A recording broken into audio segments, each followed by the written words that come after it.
I'm Mike. I'm Jason. This is Snake Envy. This is Spice Cake. For those of you that have been watching the last few weeks, you know who she is. She's the patternless bull patternless and white side, correct? Just exanthic.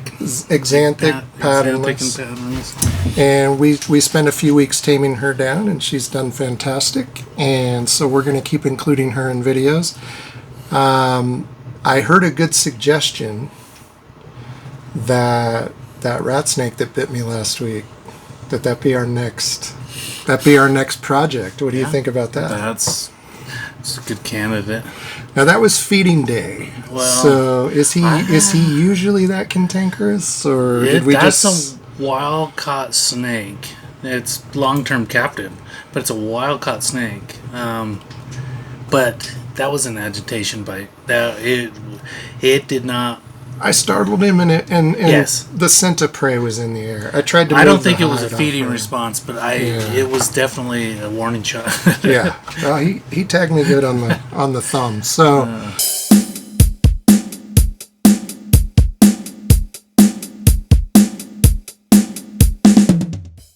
But yeah, let's make him next. Okay, great. If we get the same results with him that we got with her, that'll be fantastic. Start with you. No, just kidding. That's fine.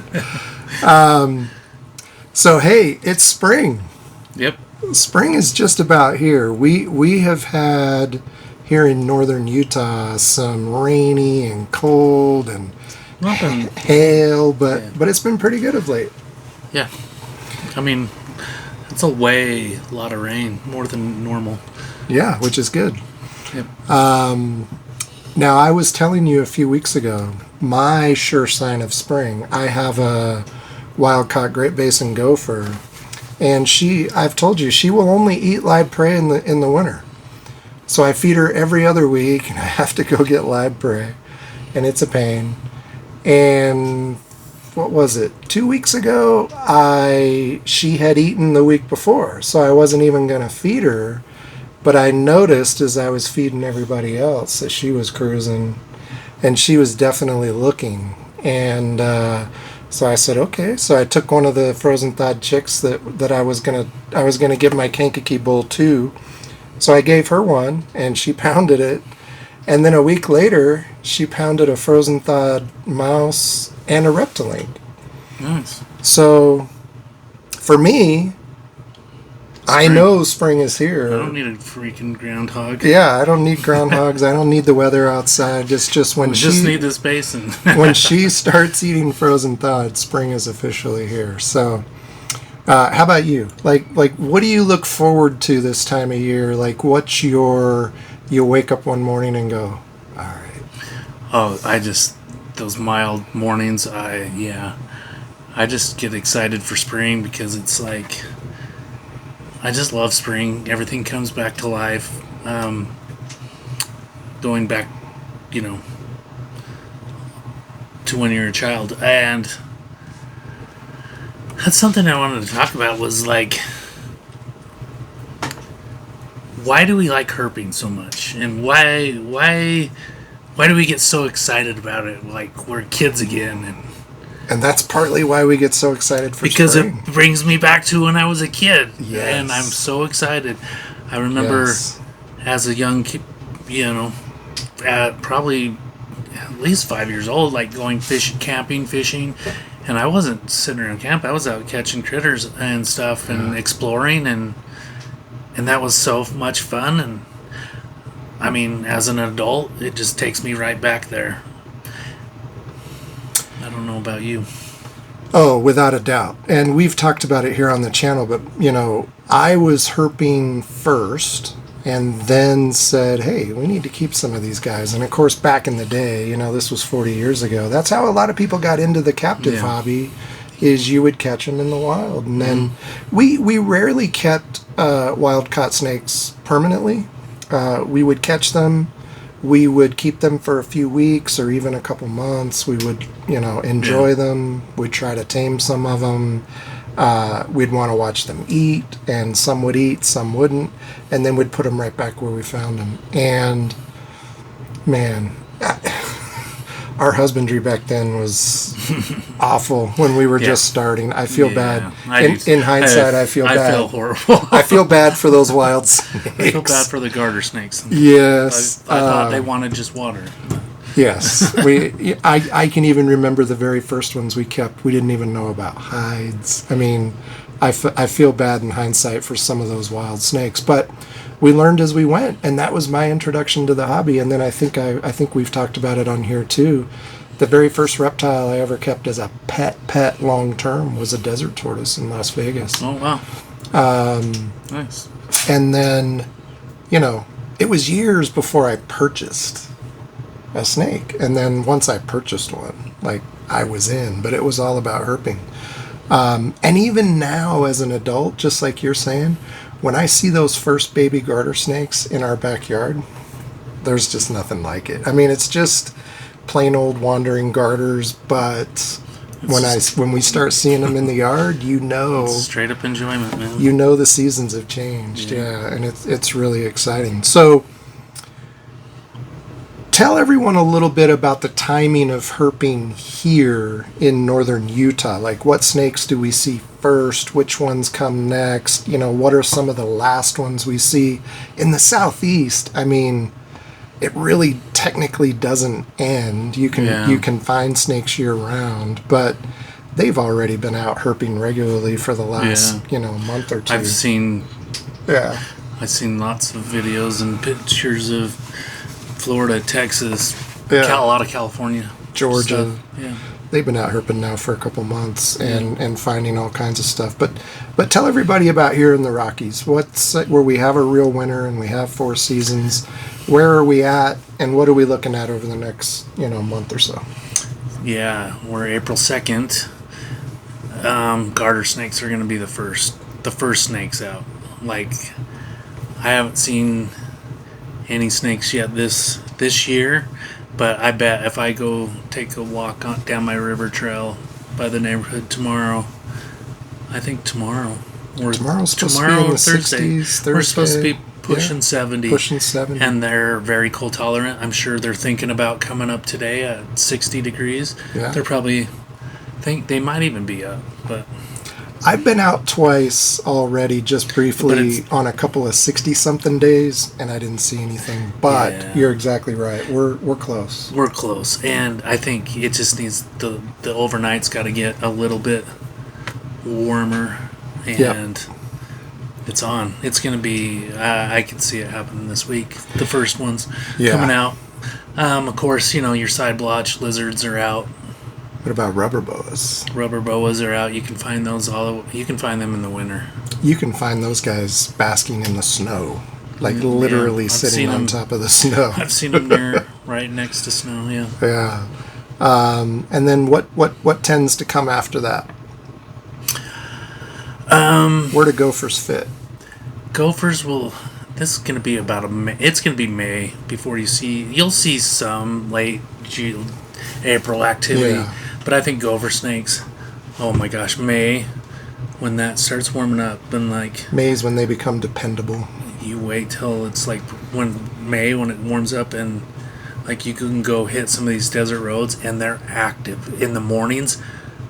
Yeah. They're on a mission to find their mate, and I remember working out at Vernon Reservoir, and I was driving out there to go to work, and it was like mid-May, and it took me forever to get to work because I kept stopping for snakes. I was having a great time. But yeah, May, you'll start seeing gophers. And here in northern Utah, the rattlesnakes tend to be kind of the later. We see the racers and the gophers. If you know a den site, you can find them outside their den basking on warm days, like cool days even. But they're real activity. They're one of the later ones. Yeah, for sure. Definitely in demand. They're definitely. Yeah. All right. So for this spring and summer, what are you looking most forward to seeing, and what trips? Where should we be going? Ooh, I wanted.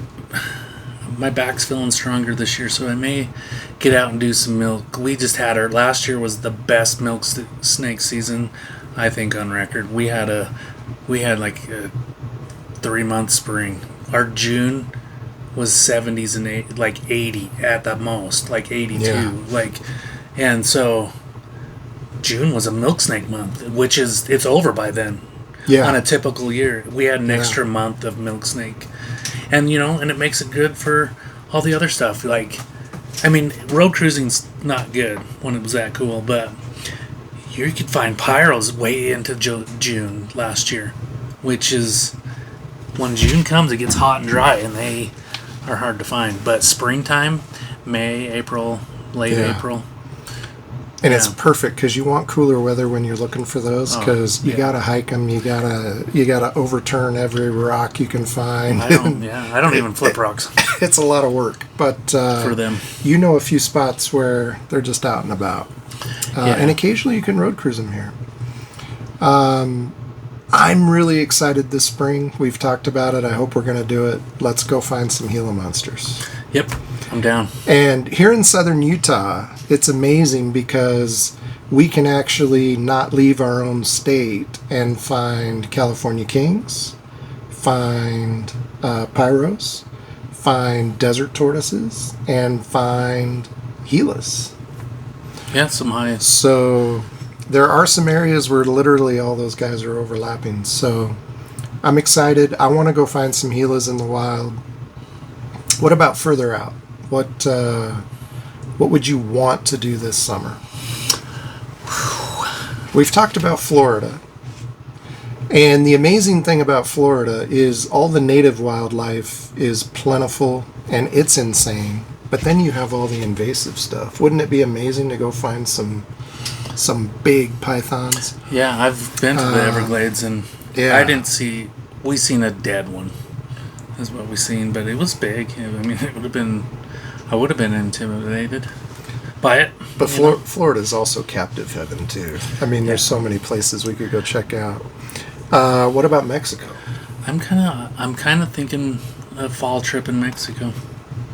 Yeah, it would be my dream to go to northern Mexico and find gray-banded kings in Mexico, and to find depii.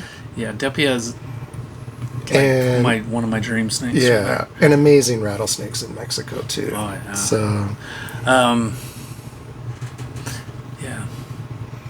Alterna in Mexico. I think that's not a super common thing.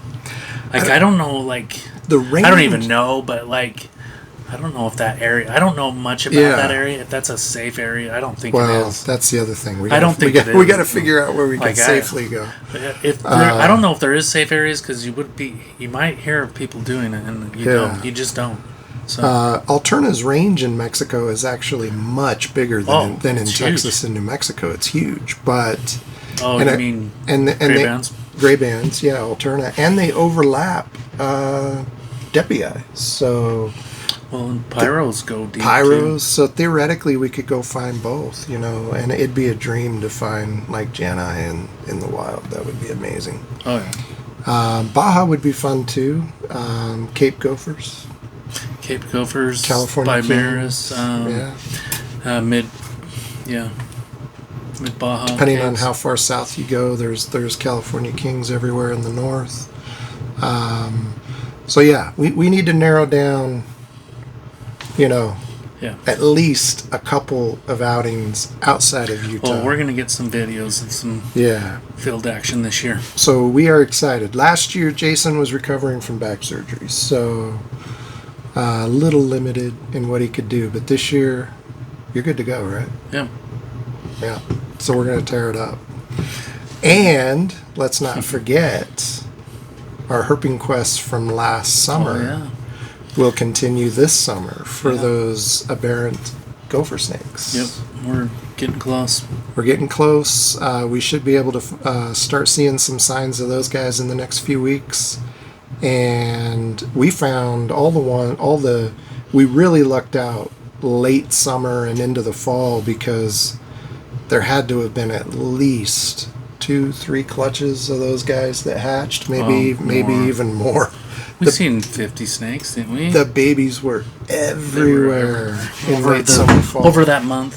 tough time. Yeah, but we're excited for spring because we're hoping to see more adults. The adults were kind of few and far between that late in the year, but hopefully in the spring we'll see the adults out. We've yet to find a really unusual or really aberrant adult or sub-adult out there. But the Neos were crazy. So we have that to look forward to as well, and we're definitely going to be talking about that. Anything else? What'd we leave out? I just want, it'll be fun for everybody to come along with us on our adventures. Yeah, this year we definitely we plan on having more herping videos than last year for sure. Yes. And we're going to make a point to have a couple good trips along the way as well. Let us know in the comments. Spring is here. For some of you, like we were saying, it's already been going. We're just now getting into herping season, but for some of you, you've already been at it. So tell us what you're already finding. Tell us what you're excited to find. Send us some pics. Send us some pics. Tell us if you've got trips planned. We want to hear about all of your herping adventures as well. Like and subscribe this video, and please hit us in the comments. Tell us what you're excited about this summer for herping wise. Thanks. Thank you.